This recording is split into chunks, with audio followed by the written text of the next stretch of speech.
Welcome to Genki Zone. If you haven't subscribed to our channel yet, hit that subscribe button right now, because you really don't want to miss this. Today, we're bringing you a massive, deep dive explainer on the Indus Valley Civilization.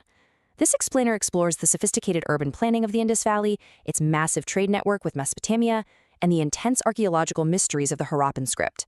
Key highlights include the engineering of the Lothal dockyard, the standardized architecture of Mohenjo-Daro, and the environmental factors that led to the civilization's eventual decline.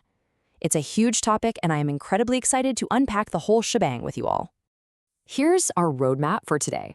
We'll be looking at their mastermind urban planning, decoding the Lothal dockyard, mapping out their trade with Mesopotamia, investigating the Harappan script mystery, and finally, uncovering the environmental factors behind their decline.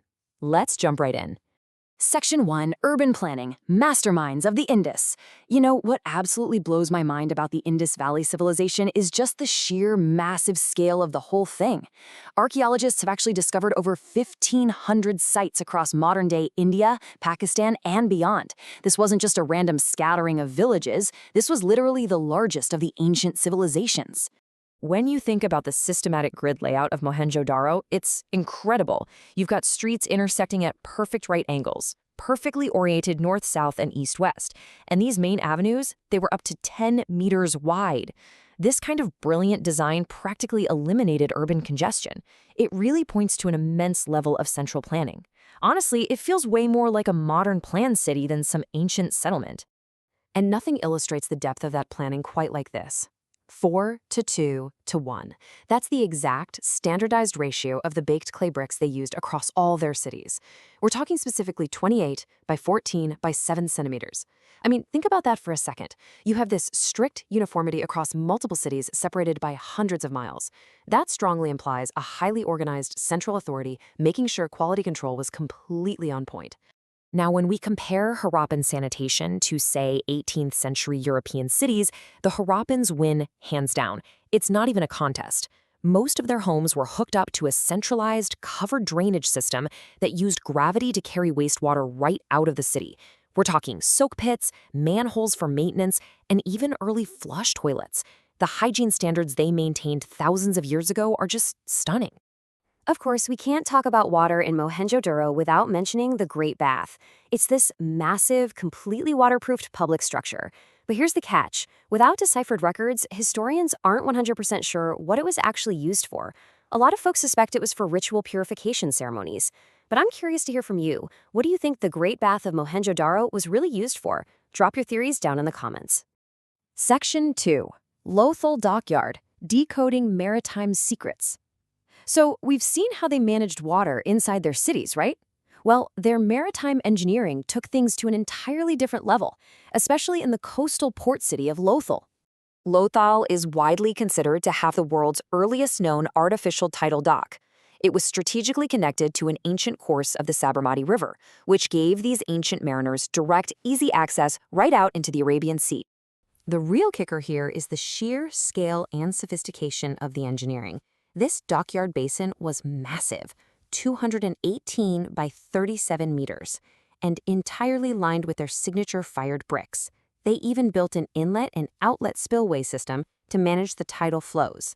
It basically acted like a modern lock gate, so medium-sized boats could berth smoothly no matter what the tide was doing. And right next door, a huge mud brick warehouse to make loading and unloading totally seamless. Building something like this requires absolutely staggering hydrological knowledge. It really makes you wonder, right? How on earth did Bronze Age engineers, completely without modern tech or computers, manage to figure out and construct such complex tidal docks? Let me know what you think. Section 3. Trade with Mesopotamia, International Connections. Okay, so we know they had the boats and the docks, but what exactly were they moving, and who were they trading with? Let's look at the data. When we break down their trade economy, it is truly fascinating. The Indus Valley was exporting some highly sought-after luxury items. Their carnelian bead-making industry, for example, was legendary. They used these crazy complex acid etching techniques. They were also shipping out cotton textiles, ivory, and marine shells. And in return, they imported essential metals like copper and tin from the Persian Gulf, and even precious lapis lazuli from as far away as northern Afghanistan. Now, you might be wondering, how do we know all this with such absolute certainty? Well, for starters, we actually find Indus goods in Mesopotamian cities. And Mesopotamian records literally talk about it. Texts from the Akkadian Empire explicitly mention importing timber, ivory, and carnelian from a place they called Meluha, which historians generally agree is just the Mesopotamian name for the Indus Valley Civilization. And we have a quote from Sargon of Akkad, written around 2300 BCE, that really cements the whole thing. It reads, "The ships from Meluha, the ships from Megan, the ships from Dilmun, he made tie up alongside the quay of Akkad." This ancient inscription is solid proof of the vast international reach of the Indus Valley's maritime trade network, reaching right into the heart of Mesopotamia. It must have been such an incredibly bustling, globalized economy for its time. So imagine you were an ancient merchant sailing into Lothal. Which of these Indus trade goods would you want to get your hands on the most? The etched carnelian? The cotton textiles? Tell us below. Section 4. The Harappan script mystery, the undeciphered puzzle.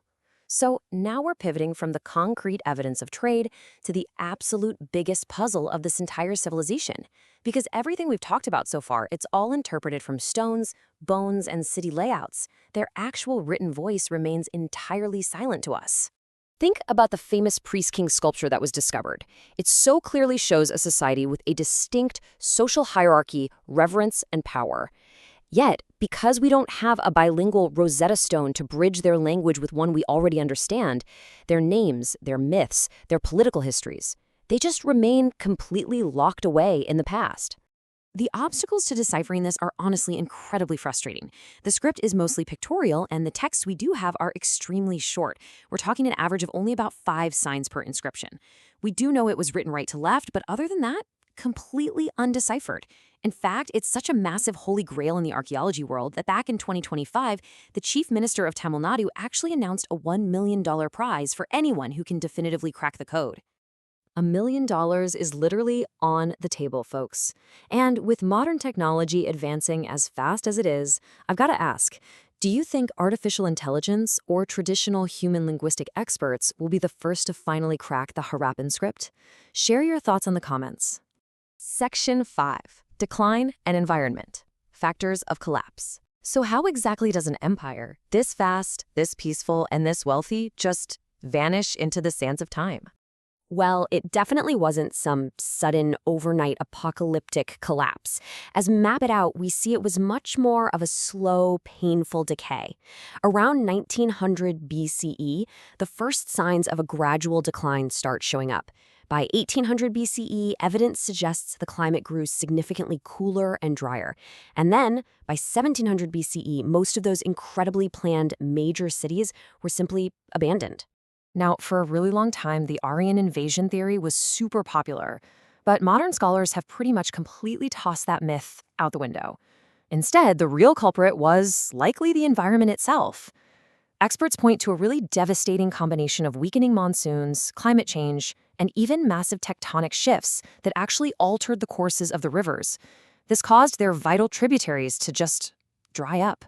The Harappans built their entire civilization, their impressive drainage, their massive docks, entirely around reliable water sources.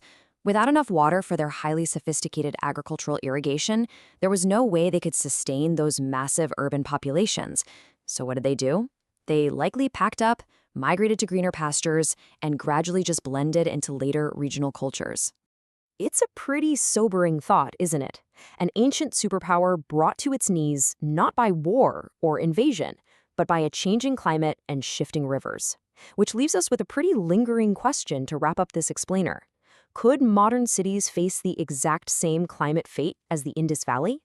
I really want to know what you think about this, so